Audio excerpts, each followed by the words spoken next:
My name is Scott Neigh, and this is Talking Radical Radio.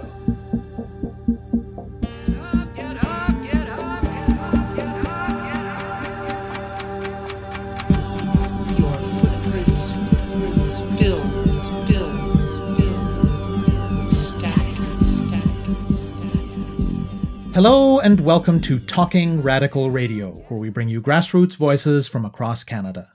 We give you the chance to hear many different people who are facing many different struggles, talk about what they're doing, how they're doing it, and why they're doing it, in the belief that such listening is a crucial step in strengthening all of our efforts to change the world. On this week's show, I'll be speaking with Garth Mullins. Canada is in the midst of an overdose crisis so severe that it has been identified by Statistics Canada as a leading factor in the first instance in almost 40 years that life expectancy in this country has not increased from one year to the next. Despite this, public conversations about how to respond to the crisis not only rarely center the voices of the people who are most directly impacted, that is, drug users themselves, they often don't include them at all.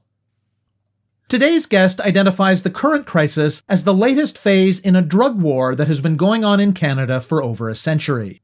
In 1908, the federal government passed the first piece of legislation criminalizing certain substances and certain practices. This, in turn, transformed entire categories of people into criminals overnight.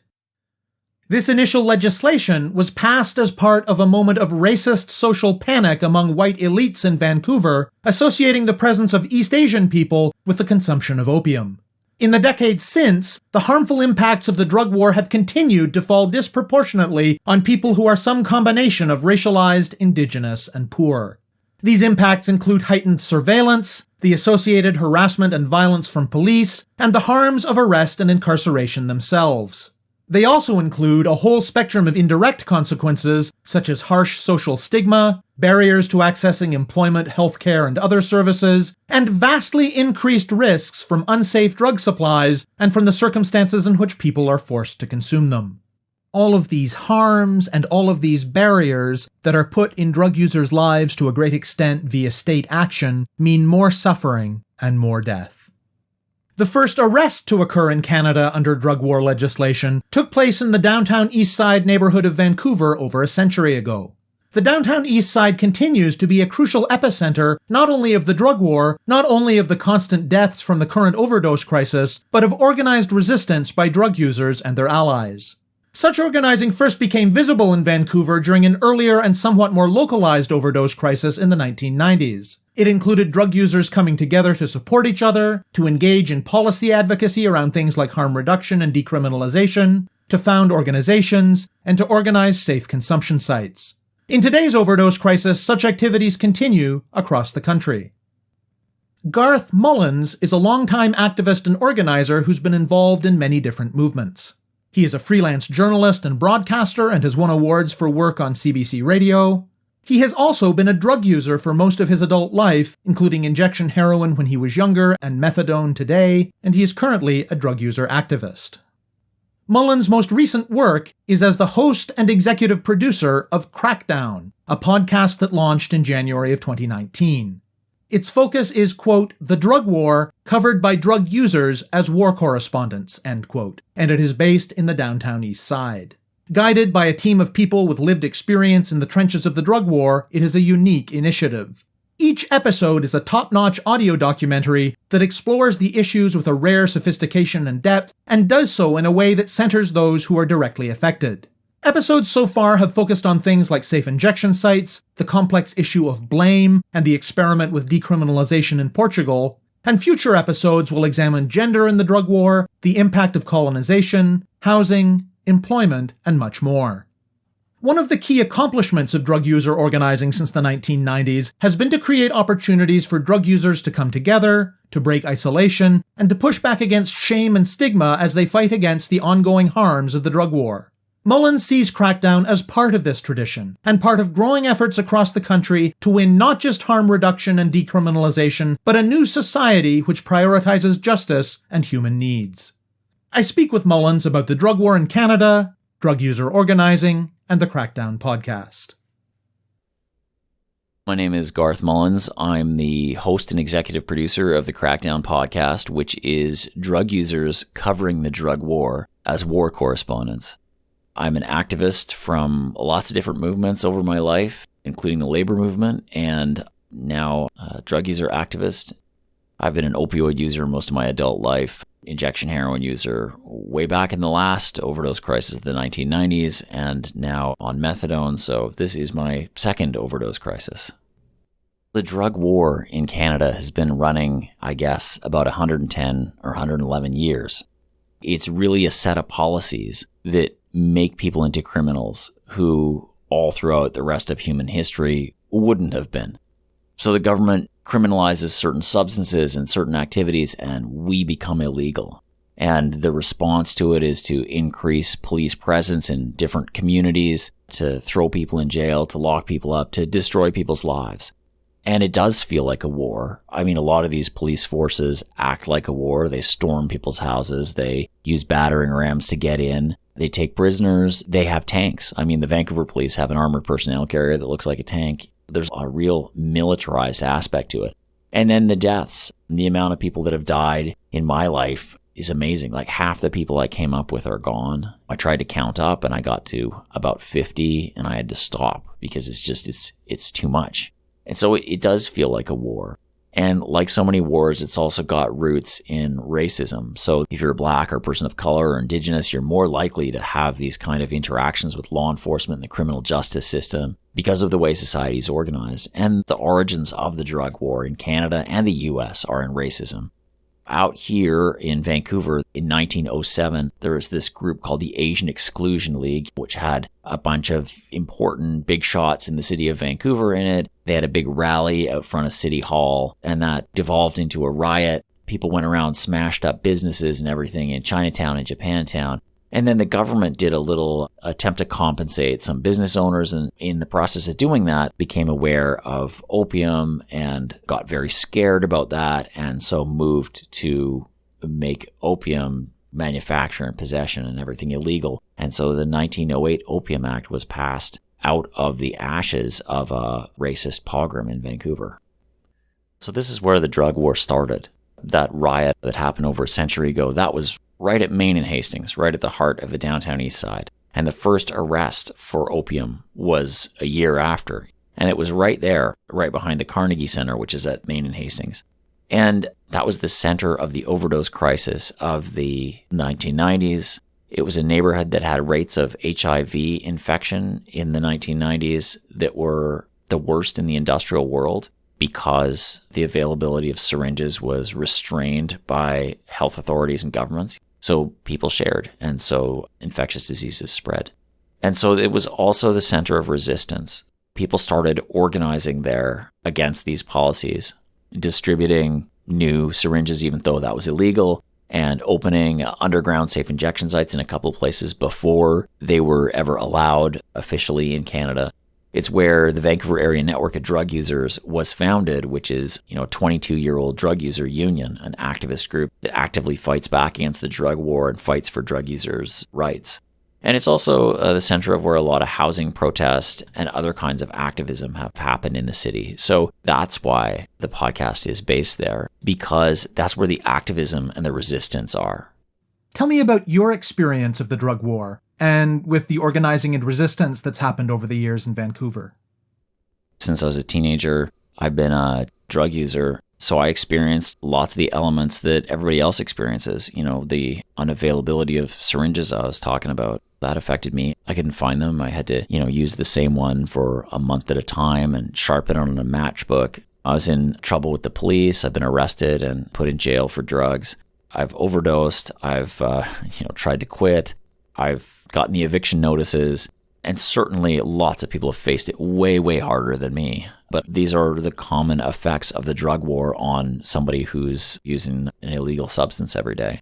When the demands in the 90s were really coming for, let's have a safe injection site, let's try to do something about this, I was part of that. I attended some meetings, but my life was also really not very stable, so I wasn't able to be at a lot of that stuff. And then over the last 5 or 6 years, I've been more active with the Vancouver area network of drug users on various kinds of campaigns, like around people having more dignity and access to drug treatments like methadone, and people having access to a safe supply of opioids like heroin, so that people don't take stuff that we still have on the street that you don't know the potency, you don't know what's in it, and it can often kill you. I've also been involved in training people in the use of naloxone to reverse overdoses. We all do that. We all reverse overdoses, and we also all train people in how to do it themselves. So the community training ourselves in that skill has been really important, and something we've also fought for a really long time. Back in the day when I first started using, there were no polite words to refer to a drug user. Like the phrase, a person who uses drugs, wasn't around. You were just like a junkie or druggie or whatever like that. There was no place that you could collectively reflect on your experiences and plot strategy for changing your life. There was, Narcotics Anonymous or Alcoholics Anonymous or whatever, but those are not very political spaces. And the kinds of things you experience, like you would get banned from stores or community centers or places if they thought you looked sketchy or whatever. There's no sense that you had the right to anything. And society had a huge consensus on that. And so the fact that that's changed through activism, like that we come together and have a space where we can talk to each other and exchange experiences and stuff, that has been transformational in my life. Like the ability to understand myself and my situation without deep, deep shame has been definitely a big change for me. So that's how I experienced the drug war, was isolation and shame, and how I experienced activism was breaking through all that stuff. And I hope that our podcast can help pass that along to other people. How did you decide to do a podcast about this stuff? When I was a kid, I loved radio. My grandfather was a radio repairman, and he taught me basic electronics and got me interested in shortwave. So I just listened to radio from all over the world when I was a kid. And then when I was a little older, teenager, I started working in community and college radio and had radio shows. And then I have been a freelancer for CBC making radio documentaries. Radio's in the blood, so I hardly experience anything anymore without thinking, oh, this could be cool if we did a documentary on it or a podcast or something. Also, as a freelance journalist and a writer, I just wasn't able to land the stories the way I wanted to. I was a columnist for Post Media daily paper for a time, and I've also written for Vice and the Vancouver Sun, a bunch of papers. But, when you pitch a story that's a little more complicated, that's not just a standard issue drug story, people don't get it. And I had a lot of difficulty doing that. So I started more and more to think we needed to find our own space to tell these kind of stories. And also I wanted to tell them a little more complicated. My column for Post Media was 400 words. And, in Vice or something, you would get 800 words. And you don't really get to bring much collective muscle to thinking about them. So getting together a team of people and a little bit of money so we could pay everybody to participate properly and carve out the space and time to think about and tell stories that are a little more complicated. That was what was pushing me to do it. And tell me about the team. We have an editorial board of 8 people.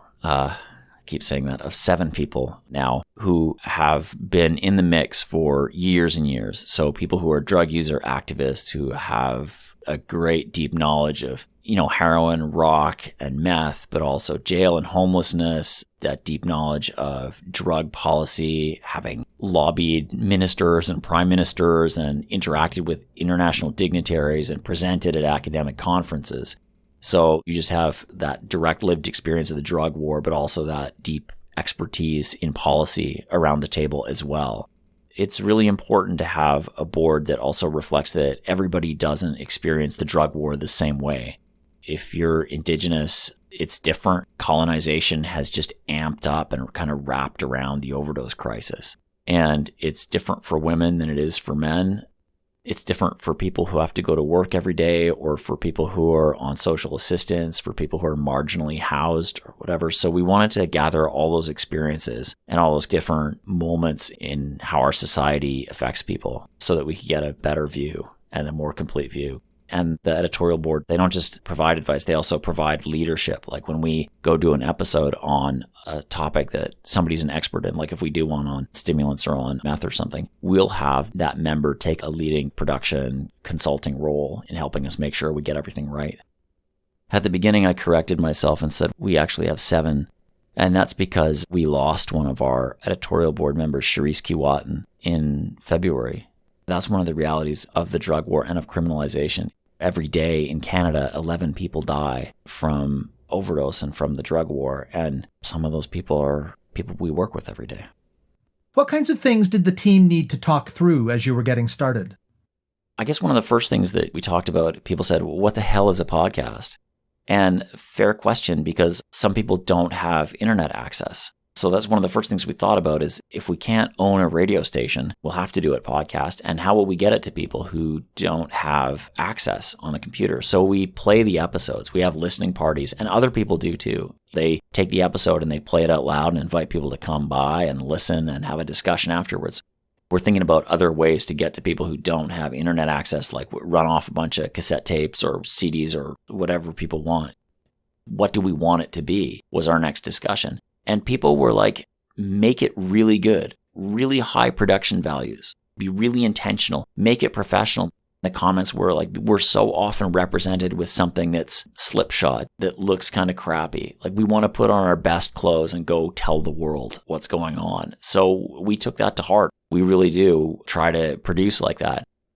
The early meetings, we decided the kind of process we wanted to do too, the kind of journalism we wanted to do was not journalism where we pretended to be objective, where our positionality was really clear. Like there's a war, we're on this side of it. This is what we think. Here's where our expertise is. And we wanted to give ourselves some guidelines. There are things like recognizing the expertise of people who've lived it. Punch up, not punch down. So that means holding the government people to account and lighting a fire under them, but also increasing the solidarity amongst drug users and drug user activists and other social movements and those sort of things. You know, like the kind of perspectives we take towards policing and that sort of thing are inscribed in the consensus that came out from around the table in those meetings.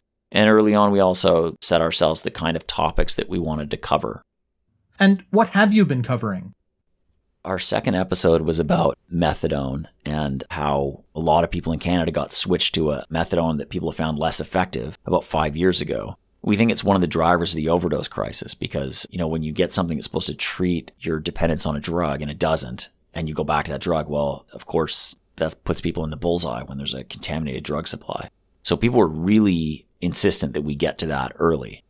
Some of the other things that people wanted to show was our role in these solutions. When we talked about safe injection sites, which we did in episode 3, we described how the tradition of starting those up is activism, is civil disobedience. In fact, they're almost always illegal or started illegally first before they're ever kind of given permission and institutionalized. And people also wanted to look to solutions. Like in Portugal, drugs have been decriminalized. How is that working out? What do drug users in Portugal actually think about that? Not just experts. And is it protective? Will it save people from the worst effects of the drug war? So we went there and we found that out. People also want us to dig into policing and how certain law enforcement strategies and tactics affect our lives. Housing, how people get targeted for eviction if they're drug users. We want to look at gender and how the drug war has certain specific, sometimes deeper and harsher impacts for women. Colonization, how colonization sort of wraps itself around and is mutually supported by and makes the overdose crisis worse. And we want to look at other things like what's it like at work? So if you're working in construction or the resource sector where you're not allowed to be on something like methadone or where they piss test you all the time, how do you get by as a drug user? Or also if you're working in an office or if you're working in a Starbucks or if you're working anywhere. And what's the labor movement doing to defend the rights of workers? And we want to look at solutions like what could actually end the overdose crisis. What are the things driving it? And what are the things that could solve it? So it sounds like you and the podcast come from a particular set of politics when it comes to the overdose crisis and the drug war. Lots of that has emerged in what you've said so far, but maybe draw it together a bit more directly for listeners. Harm reduction is like first aid. That's like you show up to the scene of an accident and you help the person not die. So we have fought for harm reduction for a long time, which means a place where you can use drugs where if you overdose, someone can bring you back. And when we break open that little ampule of Narcan, the little glass cylinder that contains naloxone, and draw it up and hit somebody with it, that snap of that glass breaking is something we fought to be able to do. But it's also an admission of failure in some ways too. That this is an intervention that we're doing in the last few heartbeats of someone's life. And we need to be way upstream of that. We need policies that don't put people in that dangerous position to begin with. And we need a kind of world that doesn't lock people up for just trying to obtain drugs or being caught with drugs. And Canada's still doing that. Canada's still doing that a lot. So if harm reduction is like showing up to the accident scene with first aid, well, we need to bring people from the first aid to the hospital and get real help. And maybe that would be decriminalization, is to get real help instead of jail. But the world I look for is one where there's no car accident to begin with, where we've actually created a place where harm reduction and even decriminalization is redundant because there's no police involved, there's no dangerous drugs. And that means that drugs are available that are safe. And right now we have pharmacies everywhere in Canada that have all the drugs that people are doing. There's pharmaceutical versions of just about everything that are known quantities, that are safe, that are cheap, really cheap, especially if we have a proper pharmacare program, or even better, if we nationalize big pharma, then we can have these things for next to nothing. And then that means also people won't have to be grinding every day to get the money to come up with this. The hustle, the endless cycle of hustle to get your drugs will be over. And once people get that kind of stability and control back in their life, then all the creative potential that they have gets to be unlocked because you don't have to spend all your energy. I mean, for me, that's true all over. As soon as I was able to get a prescribed stable opioid, and it happens that methadone works for me, I was able to get out of the endless cycle of hustle and start to use all my time and creativity and energy for much more satisfying and socially redeeming things. So that kind of world where everyone's potential is unlocked instead of chained to a terrible criminalized system is what I look for. And really, I learned that vision from the old school. This is just socialism, really. This is the same thing that you want for workers everywhere, is to not be chained to an assembly line where you're making somebody else's product and all your labor is alienated, but where you have more control over your own labor and your own product. And we can collectively organize a world that makes things and does things that are helpful to human beings, not just the bottom line. And that's definitely a far off vision. But revolutionaries make the best reformers because that gives you a bit of a blueprint of what you want to win tomorrow, even if your bigger vision is not going to happen tomorrow. And revolutionaries don't stop when they've won one small reform. They keep pushing. And I think that's what we need to do. So even granting that there's been some amazing organizing happening all across the country in recent years, one of the things that I've always found quite striking is how much more established drug user organizing seems to be in Vancouver compared to most other places in Canada, and how much more impact it seems to have had there on popular consciousness and even on institutions. What's your take on that unevenness? Vancouver had a head start from some places because we had an overdose crisis in the 90s. A lot of places didn't have that. So the material conditions of living in the city actually probably drove us to just organize a little earlier. But social movements wax and wane, right? And we're in some ways not at a high point of organizing in Vancouver. We've just lost so many people and so many leaders in the movement that we're just whiplashed, shock and awe. There's fractures and demobilization and disorientation. And it's also, frankly, hard to be thinking about your strategic goals that are off ahead of you when you're just planning that week's memorial, when you're just hanging in there for the day to day. So I think that Vancouver isn't necessarily always ahead of the rest of the country. And frankly, I think the rest of the country gets sick and tired of the vansplaining of the crisis because we haven't solved it here. I mean, if you go to the downtown east side, it's drug war chaos. It's just police clearing people out every morning. We haven't knocked that one on the head yet. We have a few safe injection sites and a couple of pilot projects to prescribe Dilaudid and one to prescribe prescription heroin to a very small number of people. So we haven't done anything yet that we could rightfully stand and lecture the rest of the country on. So I think that it's like any social movement. There's fits and starts. It's patchy and it's inconsistent. And all social movements I've been involved in are kind of that way for most of the time. And then you get these moments of massive radicalization and upsurge where you really punch through. I've only experienced maybe one or two moments like that in my life. And I think of the big upsurge in anti-capitalist, anti-globalization organizing at the end of the 90s, beginning of the 2000s. And we're not in one of those upsurges yet in harm reduction, decriminalization, legalization, and in drug user organizing. And I hope we will be. And if and when we are, I wouldn't be surprised at all if the fire was lit from somewhere not Vancouver. What are the key things that you would want non-drug users, and I guess particularly those who are activists and organizers in other movement contexts, to know about the drug war and about organizing against it? If you're in another movement that's not a drug user movement, you have drug users in your movement for sure. Like, I was a anti-globalization organizer and an anti-fascist organizer and like a defend immigrants and refugees against attacks and labor organizer, all kind of things, while I was also a drug user. And I just didn't have the space or the confidence to really come out about that stuff in those contexts. So if you're in those other movements, make room. There are drug users everywhere, like in your social movement, in your workplace, in your union, in your community center, in your place of worship, probably in your family, in your apartment building. The media stereotype of somebody using in a back alley on the downtown east side is not representative. In fact, the coroner finds most fatal overdoses died at home alone, and that, half of the people would have gotten up to have gone to work that morning. What people understand of drug users is maybe not always the full picture. So other movements, you have drug users in them. And then other movements, you also have part of your mandate could be around this. Because, I already talked about the way colonization and race and gender play into this. So the incarceration of people of color is one of the outcomes of the drug war, like an intended outcome. It's, the new Jim Crow in the United States. And this is something that has got to be at the heart of all movements for social justice right now.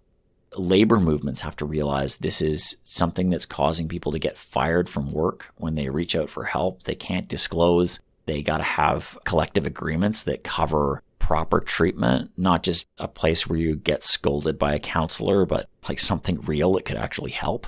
So it's a labor movement issue too. So I guess social movements can have a check-in with themselves and say, do we have a part of this? And then the last thing is that people in those movements probably have people in their families that are like this. And so there's opportunities to just do the old school solidarity, to just make the links with the other movements. And we all work on this together. You have been listening to my interview with organizer, journalist, and broadcaster Garth Mullins. To learn more about his work, go to garthmullins.com, and to learn more about the Crackdown podcast, go to crackdownpod.com. To find out more about Talking Radical Radio, the guests, the theme music, and the ways that you can listen, go to talkingradical.ca and click on the link for the radio show. On the site, you can sign up for email updates or follow us on Facebook, Twitter, iTunes, SoundCloud, and other platforms. I'm Scott Neigh, a writer and media producer based in Hamilton, Ontario, and the author of 2 books of Canadian history told through the stories of activists, published by Fernwood Publishing. Thank you very much for listening, and I hope you tune in again next week.